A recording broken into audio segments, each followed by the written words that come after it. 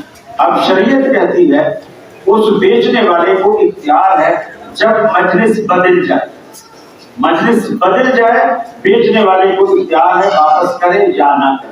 اس کو یہ بھی کہہ سکتا ہے کہ تیرے بچے نے گرائی ہوگی گھر میں, تو جب میں نے دی تھی جب تو ٹھیک تھی, کوئی بھی بات ہو سکتی ہے. لیکن حدیث یہ کہتی ہے اگر اسی جگہ میں نے کہا یہ گھڑی 1000 روپے کی, آپ نے کہا 1000 روپے کی میری ہوئی, آپ نے مجھے پیسے دے دیے, میں نے آپ کو گھڑی دی, لیکن ہم دونوں میں سے اٹھا کوئی نہیں, ہم دونوں وہیں بیٹھے ہوئے ہیں, تو آپ میں سے آپ کا یا میرا دل بدل گیا اور میں نے کہا یار میں سستی دے بیٹھا ہوں, یہ گھڑی 1500 کی تھی, مجھ سے بھول ہو گئی ہے, آپ مجھے واپس کرو. شریعت کہتی ہے واپس کر, واپس کر. یا آپ کا دل بدل گیا, آپ نے کہا یار میں نے 1000 روپے میں مہنگی لے لی, 1000 روپے میں مہنگی لے لی, آپ یا تو مجھے 800 کی دو یا پھر آپ میرے 1000 روپے واپس کرو اور اپنی گھڑی بھی واپس کرو. اسی جگہ بیٹھے بیٹھے, مجلس بدلی نہیں ہے, حدیث کہتی ہے کہ وہ بدل لے, اسے بدلنا چاہیے, کیونکہ اسی وقت اسی مجلس میں بیٹھے ہوئے.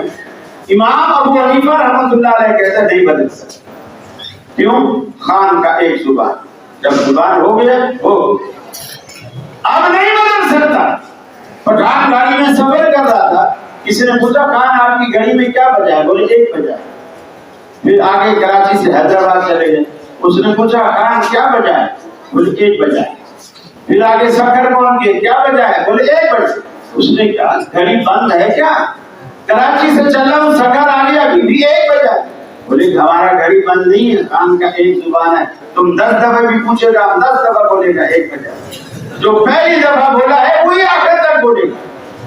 شریعت کہتی ہے اگر اسی مجلس میں بیٹھ کر اگر وہ بدلنا چاہتے ہیں بدل لے. امام شافعی رحمۃ اللہ علیہ کا اسی حدیث کی روشنی میں یہی مسلک, امام شافعی کا اسی حدیث کی روشنی میں یہی مسلک ہے کہ وہ بدل دے. اب امام صاحب کیا فرماتے ہیں؟ امام صاحب فرماتے ہیں جب زبان ہو جائے, مجلس بدلے یا نہ بدلے, اب چیز نہیں بدل سکتے, سودا نہیں بدل سکتے. اب مولانا محمود الحسن جب اس حدیث پر آئے, ظاہر بات ہے وہ عالم ہے, وہ اس حدیث کی مشکل مقامات کا حل پیش کر رہا ہے, وہ عالم ہے.